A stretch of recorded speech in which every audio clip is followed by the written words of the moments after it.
Rahul Kanwal exclusively spoke with international banker and political expert Ayushman. He also spoke about Donald Trump's major victory and also spoke about the fact what the world should be expecting over the course of the next 4 years. Listen in.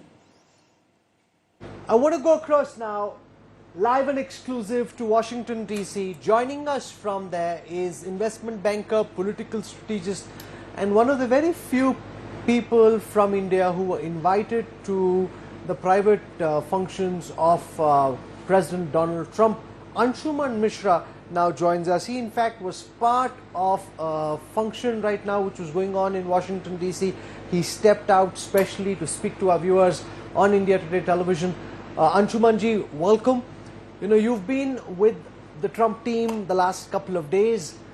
Can you start by giving our viewers the inside story, your ringside assessment of what you've seen around you as Donald Trump starts his second term in office? What have the last 48 hours been like? Hi, Rahul. Thanks for having me. Well, it has been as it is usually with any inauguration, whether it is in the United States or any other part of the world or in India. It has been hectic, a lot of security barriers and restrictions. I think it has been a bit of weather has played a spoil sport. So there are a lot of people, hundreds of thousands of people who traveled in, not be able to go.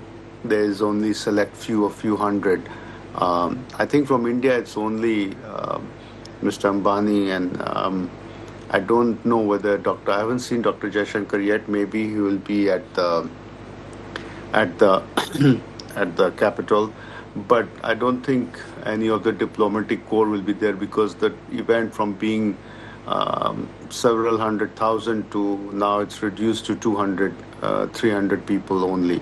So it's a bit restrictive. So because of the cold weather, I think we are having Davos weather in Washington, D.C. today. So, but anyway, there's a lot of excitement, euphoria. The entire American corporate world is here. So, and including the most wealthiest people from Latin America to Europe, from Bernard Arnault to Carlos Slim. So I think it's mini Davos happening here. Last night at candlelight dinner, there was no one who was left from the Silicon Valley. Well, you know, it's interesting that you mentioned Davos. The sun is up, in fact, in Davos. It hasn't been snowing. I was seeing the weather in Washington, D.C. It's frigid and cold over there. So it almost seems as if Davos has gone to D.C. In fact, Donald Trump will be doing a video conference at the World Economic Forum on Thursday. So they're looking forward to that. I saw some images. You had an opportunity to spend some time with Donald Trump himself. I saw quite a few photographs. What was that conversation like? Do you want to tell us about what Donald Trump told you?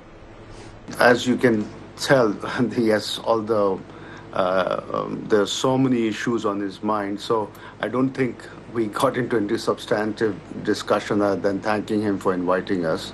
That's the honest fact. But, I had a nice breakfast meeting with Howard Lutnick, who's the Commerce Secretary, who will be in charge of doing all the negotiation on trade and tariff. And he said, look, we all love India.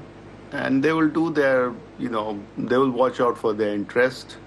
They are looking forward to working with the government of India. I met the whole cabinet last night, also met the Treasury Secretary. I think their principal thing is how to keep the oil pricing in check. So they think that if oil is around 55, that will make Russia and people and countries like Iran weaker and vulnerable. And so they have a policy of drilling in Alaska, which is not to the liking of their opponents.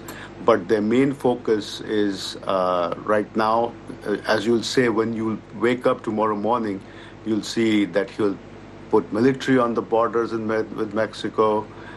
He will have this new energy policy. But the general feeling, what I got was, they have a lot of love and affection for India, and I think we're in good shape. So they have a lot of admiration for Prime Minister Modi, I think I can give a breaking news that within the next few months, the Prime Minister might be traveling here, and President might be going to India before the end of the year. So that's the news which I'd like to give you. I think it's as early as this spring, March or April, when they are thinking about Prime Minister's travel. But I'm not officially in the loop, but that's what the sense I got from the cabinet members.